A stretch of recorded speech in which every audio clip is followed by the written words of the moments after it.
tarde, obrigado pelo convite. Eu vou procurar ser rápido, portanto não vou fazer comentários ao longo da minha intervenção e vou lê-la para ver se consigo respeitar o tempo. O tema é esse, Marx e a luta revolucionária, e tem que ver,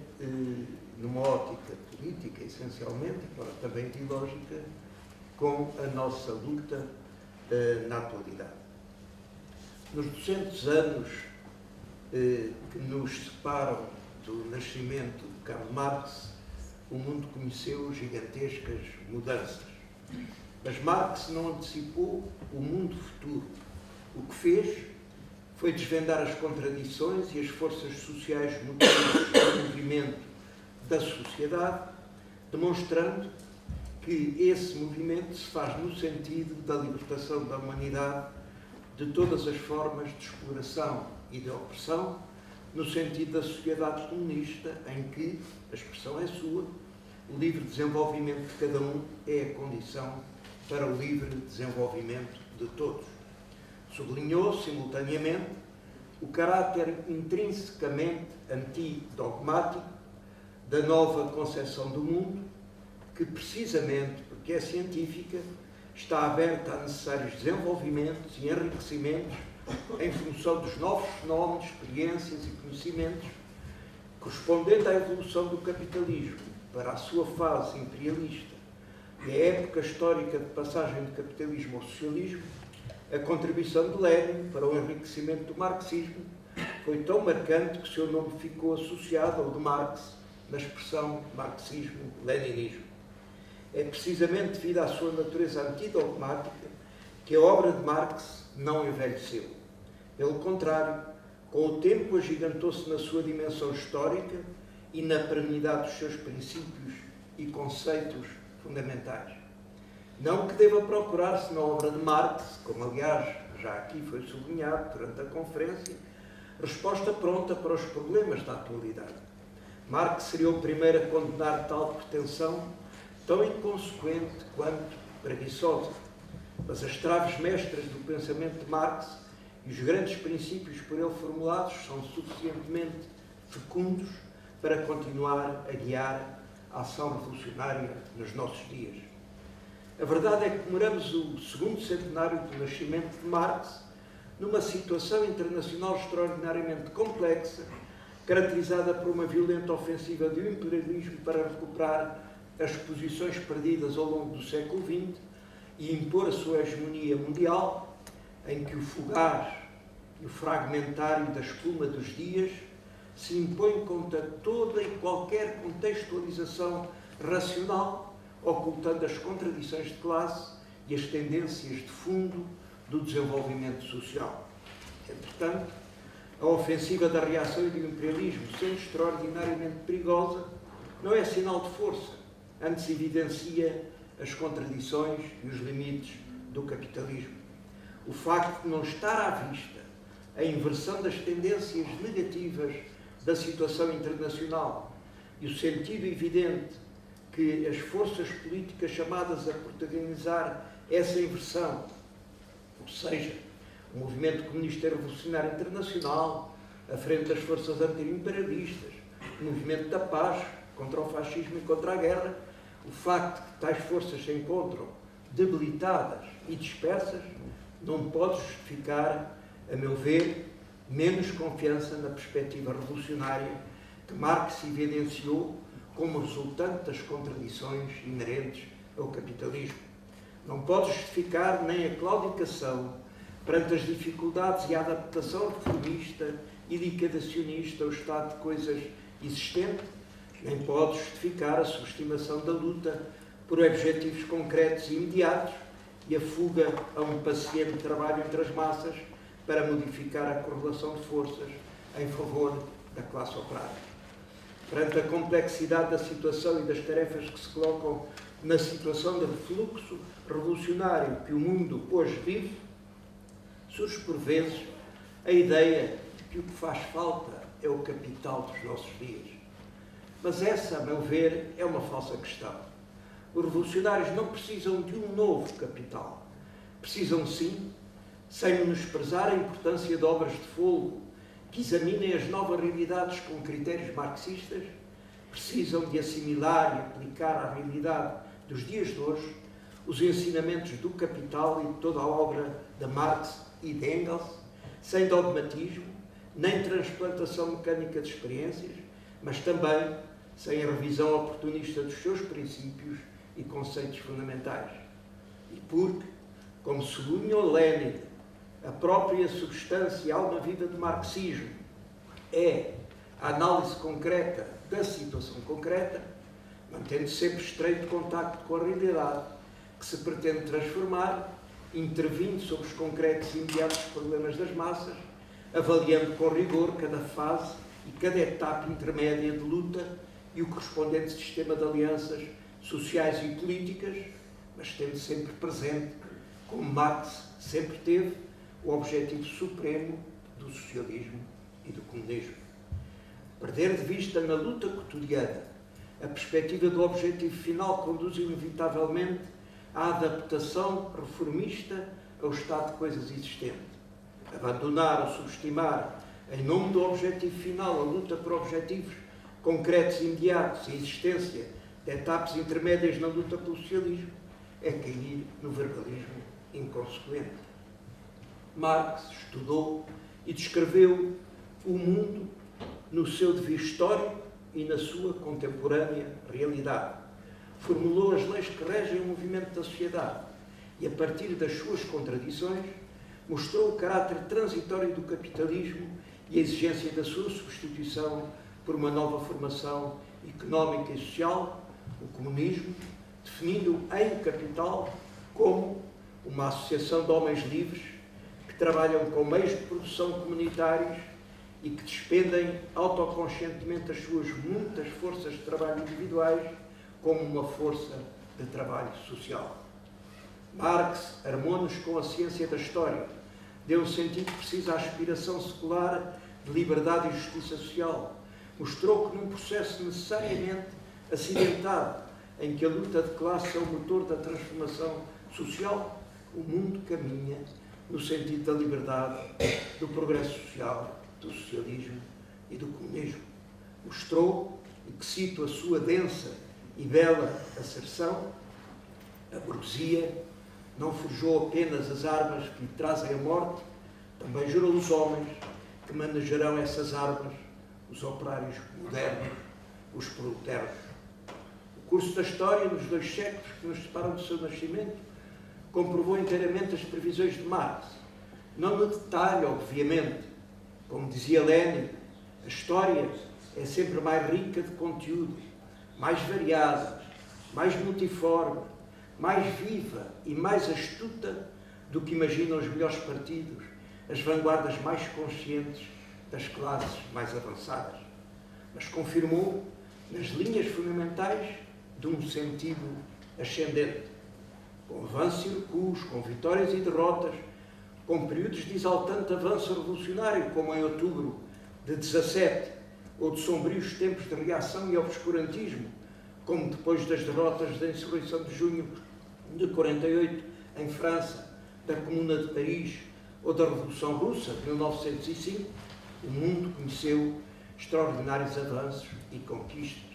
A classe operária dos países capitalistas impôs a satisfação de importantes reivindicações sociais e políticas, mesmo no quadro do sistema capitalista.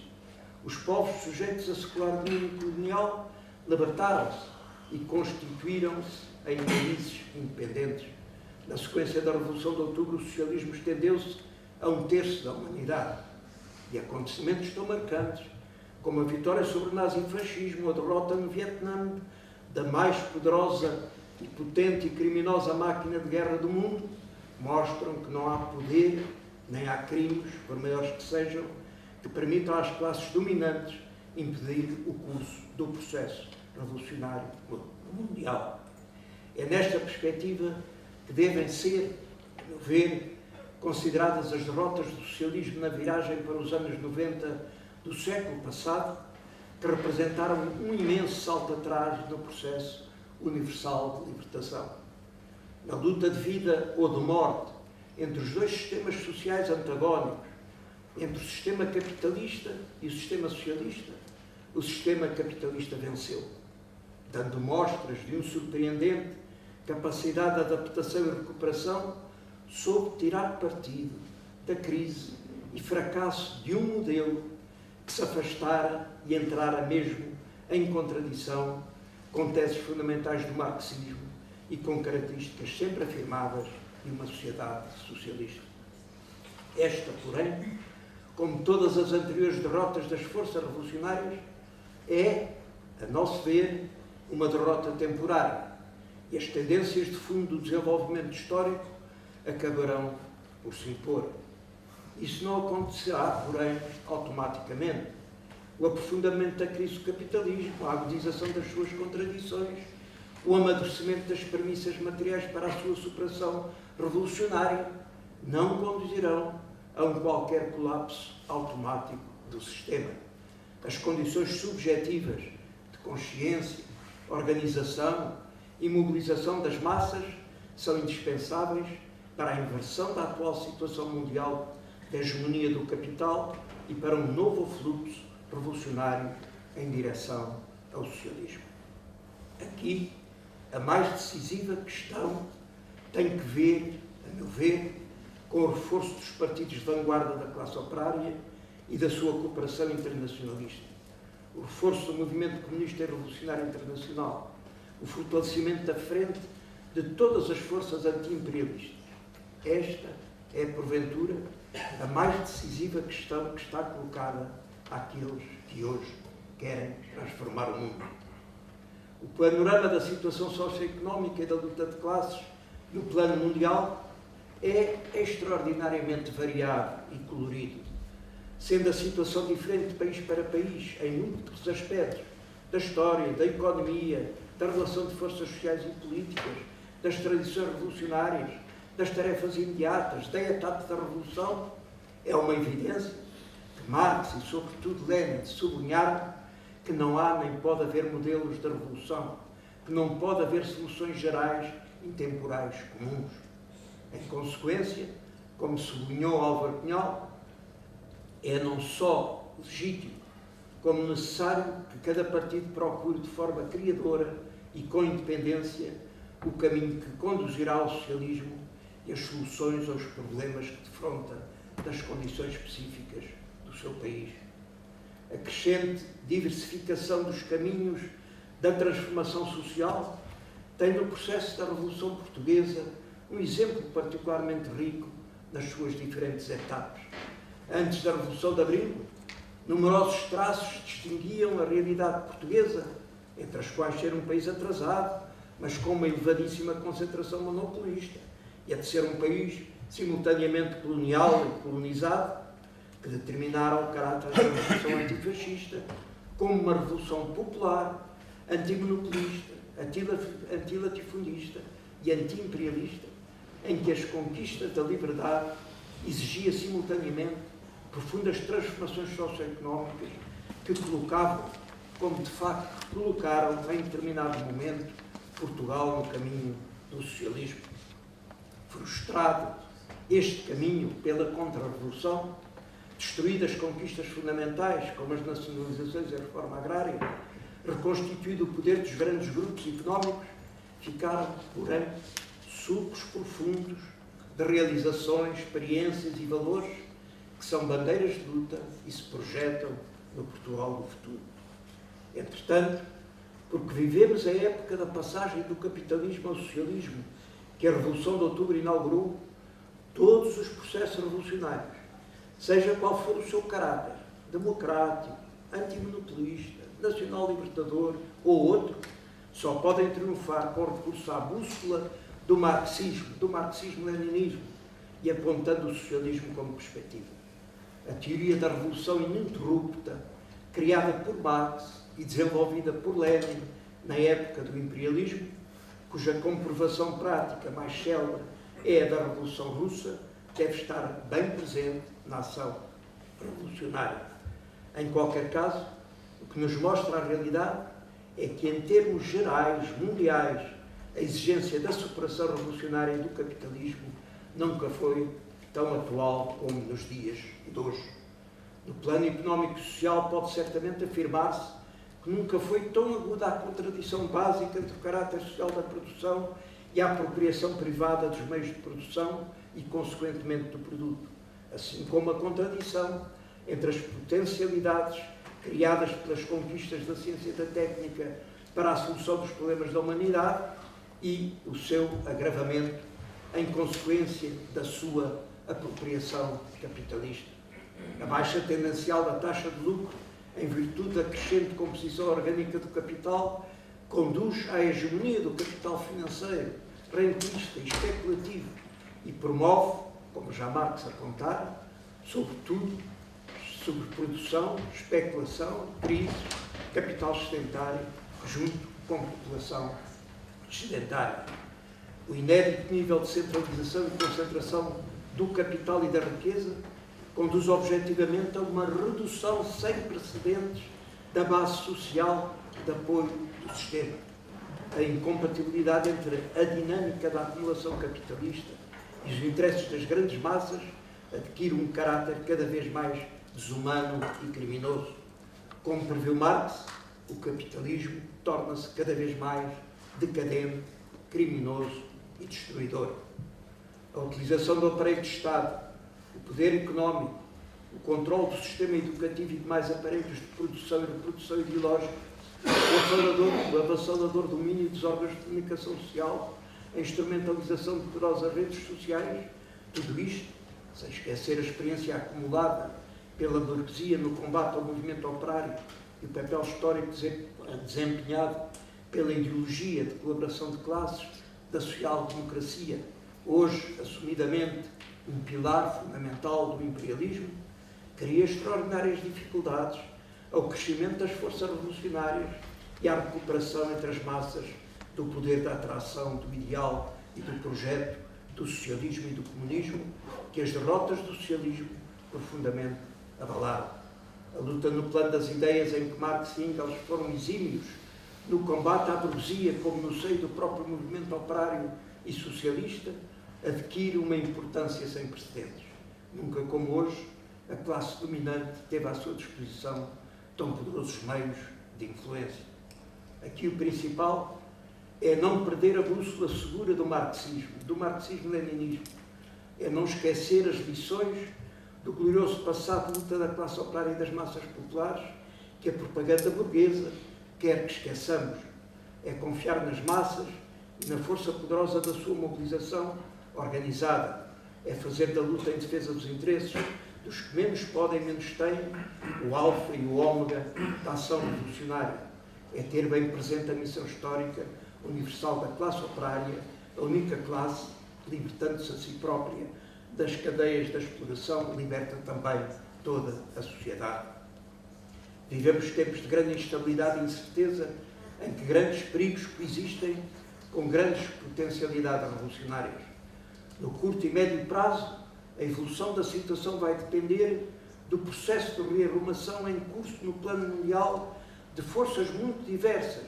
do movimento comunista e operário, da luta contra o imperialismo e contra a guerra, da ação dos povos e países que se opõem à política de rapina dos Estados Unidos e outras grandes potências capitalistas. Em qualquer caso, as teorias triunfalistas da morte do comunismo e do fim da história, que tanto danos causaram, foram praticamente derrotadas pelo próprio fundamento da crise do capitalismo, pela sua manifesta incapacidade de dar resposta às aspirações dos trabalhadores e dos povos, pela acentuação do seu caráter decadente e desumano. E mesmo num quadro de violenta ofensiva política, ideológica e militar do imperialismo, a luta de classes não conheceu pausa. A velha topeira continuou e continua a escavar. A revolução nunca tem data marcada. Podemos estar certos de que novos e importantes processos de progresso social e novas explosões revolucionárias virão ao nosso encontro. Cabe-nos a nós ir ao encontro delas, persistindo na luta e aprendendo com Marx e a sua ilimitada confiança na classe operária e nas massas e no futuro socialista e comunista da humanidade.